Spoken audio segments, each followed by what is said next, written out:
भैया पर्यावरण की बात की गई है, पर्यावरण की बात की गई है। भैया आयरलैंड से 3 चीजें ली गई हैं, क्या ली गई हैं? ई एंड डी ली गई हैं, बताओ। E and D. DPSP Ireland से लिए गए हैं। एक, राष्ट्रपति के चुनाव की प्रक्रिया आयरलैंड से ली गई है। और N4 क्या है आप बताओ? तीसरी चीज क्या ली गई है? नॉमिनेशन। राज्यसभा में जो 12 सदस्यों का नॉमिनेशन होता है वो कहां से लिया गया है? वो भी आयरलैंड से लिया गया है, आयरलैंड से। भारतीय संविधान का कौन सा अनुच्छेद है जो नीति निर्देशक सिद्धांत के रूप में अंतर्राष्ट्रीय शांति और सुरक्षा को बढ़ावा देने का प्रदान करता है? तो बढ़ावा देने की बात कौन करता है? आर्टिकल 51 करता है। 48 अभी मैंने पूछा है, किसको बताता है? एग्रीकल्चर को बताता है और एनिमल हस्बेंड्री को बताता है, कृषि और पशुपालन का क्या बोलेंगे बारे में बताता है।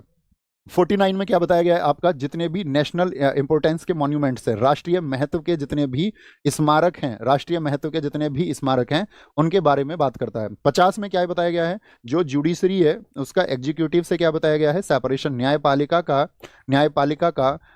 और लिख लो ना, न्यायपालिका और कार्यपालिका का पृथक्करण बताया गया है। न्यायपालिका और कार्यपालिका का पृथक्करण बताया गया है। क्या बताया गया है? पृथक्करण बताया गया है, पृथक्करण बताया गया है, ठीक है।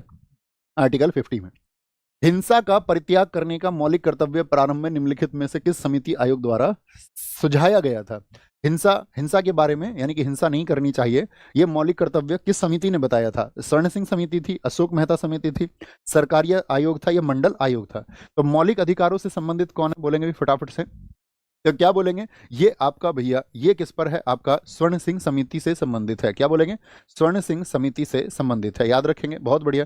भैया आर्टिकल 48 में आपका दुधारू पशुओं की हत्या पर रोक, हाँ जी, वो भी बताया गया। पशुपालन को व्यवस्थित किया गया। पशुपालन मैंने बताया ना अभी, जिसमें गाय, बछड़े, दुधारू पशु, कोई भी किसी प्रकार का पशु हो, उसके वध को प्रतिबंधित किया गया है, ठीक है। इसलिए उसको बोलते हैं कृषि और पशुपालन का संगठन, कृषि और पशुपालन का संगठन उसको कहा जाता है। तो स्वर्ण सिंह समिति थी। मुझे बताओ, अगर हम बात करते हैं मौलिक कर्तव्यों की, पढ़ना आज एक बार, फंडामेंटल ड्यूटीज, मौलिक कर्तव्यों की बात हम करते हैं, तो मुझे बताओ मौलिक कर्तव्य संविधान के किस भाग में है? फंडामेंटल ड्यूटीज जो हैं वो संविधान के किस भाग में है? तो आप कहोगे भैया इसके लिए भाग 4A, यानी ए आ गया तो बाद में जोड़ा हो गया। किस संविधान संशोधन से जुड़ा? 42वें संविधान संशोधन 1976 के द्वारा इनको जोड़ा गया। 19 को जोड़ा। लागू कब हुए थे बताएंगे? मौलिक कर्तव्य लागू कब हुए? तो क्या बोलोगे? 3 जनवरी 1977 को, 1977 को ये लागू हुए थे, 3 जनवरी 1977 को। कौन थी प्रधानमंत्री इस समय पर? इंदिरा गांधी ने इनको लागू कराया था। कौन थी? इंदिरा गांधी थी। मुझे बताओ राष्ट्रपति कौन थे देश के? तो राष्ट्रपति थे फखरुद्दीन अली अहमद। कौन? फखरुद्दीन अली अहमद देश के राष्ट्रपति थे। फखरुद्दीन के कहने पर इमरजेंसी भी इन्होंने लगा दी थी। फखरुद्दीन अली अहमद थे। क्या बोलेंगे? फखरुद्दीन अली अहमद थे। मुझे बताओ मौलिक कर्तव्यों की बात करें, भाग 4A हो गया। आर्टिकल कौन सा आएगा इनके लिए? आर्टिकल 51 का ए आता है। क्या बोलोगे? आर्टिकल 51 का ए आता है, ठीक है। अब हम बात करते हैं स्वर्ण सिंह समिति की। स्वर्ण सिंह समिति का गठन कब हुआ था? इस समिति का जो गठन हुआ वो हुआ 1976 में। कब? 1976 में। इन्होंने जो सुझाव दिया, कितने मौलिक कर्तव्यों का दिया था?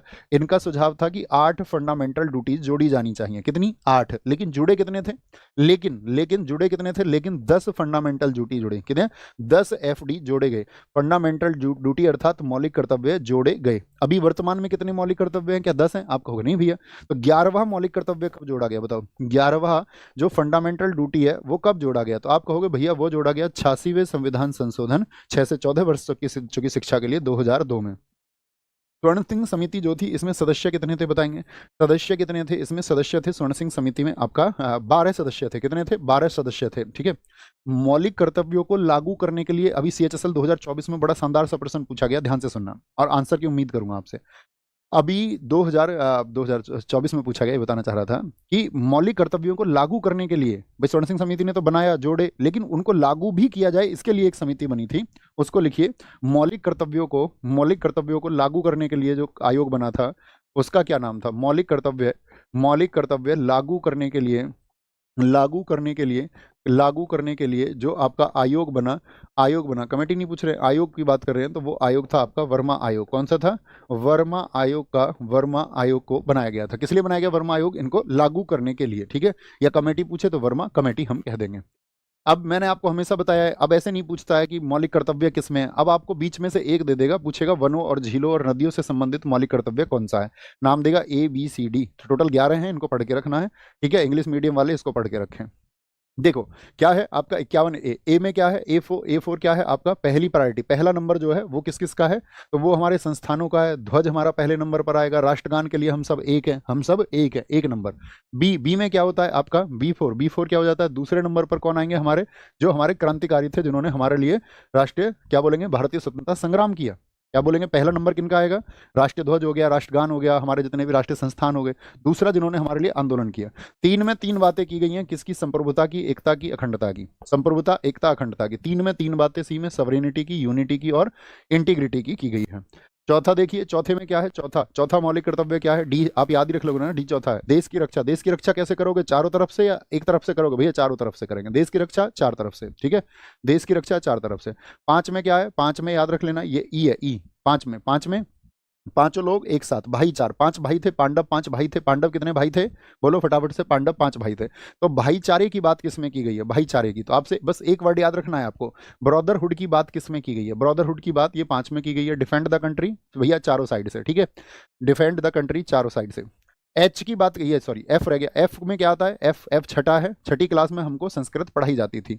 जो हमारा साथ है, हमारे साथ में क्या रहता है, हम वनों के साथ रहते हैं, झील नदियां ये सब हमारे साथ रहती हैं। आठ, कक्षा आठ में हमको वैज्ञानिक सोच, देखिए ये ध्यान से, हमारे देश में मौलिक कर्तव्य भी कहता है कि ये कर्तव्य बनता है कि वैज्ञानिक सोच, मानवतावाद, जांच और सुधार की भावना का विकास करना। लेकिन आपके परिवेश में कभी वैज्ञानिक चर्चाएं हुई हैं, मुझे बताएं फटाफट से। क्या हमारा जनमानस वैज्ञानिक तर्क को स्वीकार करता है, तो आप कहेंगे नहीं भैया, बल्कि उसके दुश्मन लोग बन जाते हैं। और जिस देश में विज्ञान का सम्मान नहीं हुआ, वो देश अपने पिछड़ेपन की तरफ, अपने पतन की तरफ चले जाते रहे। जिन देशों ने विज्ञान का सम्मान किया, वहां उन देशों ने तरक्की हासिल की है। लेकिन हमारे यहाँ पर अभी ऐसा कुछ भी नहीं है कि वैज्ञानिक चर्चाएं होती हों। हाँ, हमारे यहाँ धार्मिक चर्चाएं बहुत होती हैं, बहुत होती हैं। लेकिन वैज्ञानिक चर्चाएं, आप धार्मिक चर्चाएं ना करके वैज्ञानिक चर्चाएं करोगे और आप धर्म की बात करोगे, तो लोग आपके पीछे पड़ जाएंगे, है ना, ऐसा होता है ना। बोलेंगे, ये याद रखेंगे। आठ में आई आई आई आई, क्या बोलोगे, आई है नो, नो से याद रखना, कभी भी तुम संपत्ति के लिए हिंसा नहीं करोगे। संपत्ति और हिंसा की बात किसमें की गई है, नो। आप बोलो नो नो नो, भैया नहीं करेंगे हिंसा। जे क्या होता है, 10 होता है। जे क्या है, व्यक्तिगत और सामूहिक गतिविधि के सभी क्षेत्रों में उत्कृष्टता की दिशा में प्रयास करना, ताकि राष्ट्र निरंतर प्रयास और उपलब्धि के उच्च स्तर तक पहुंचे। के 11वां है, 11वां के है, ठीक है, ये